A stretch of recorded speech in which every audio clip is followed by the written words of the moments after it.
Mary, just to briefly run through the qualitative and quantitative, but I think you have it there, yes, really. So quantitative really is explaining phenomena by collecting numerical data that are analysed using mathematical based methods, in particular statistics, versus qualitative methods, which includes the observer in the world.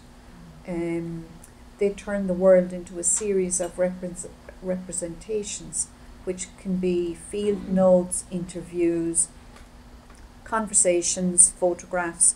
We heard a lot about observations, conversations in Doherty's research this morning, and the power that that has had on the lives of the men involved in the DADS programme.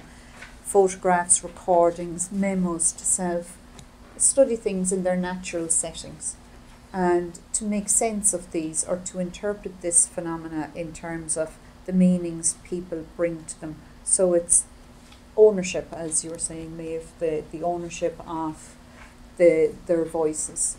We deliberately target people who have reading and writing difficulties, literacy difficulties, basic educational needs. So that's a big thing that we go in straight away with that idea. Now, it doesn't matter, like if this was the room of parents, I could assume that maybe 20% of the room have reading and writing difficulties. But if I pitch to a level above that, I've lost that 10 to 20%.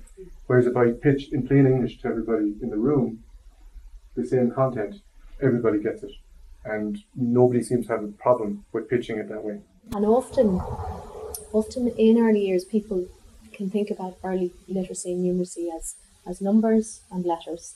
But we know that it's so much more than that. We know that it's about children being able to categorise, to match, to sort.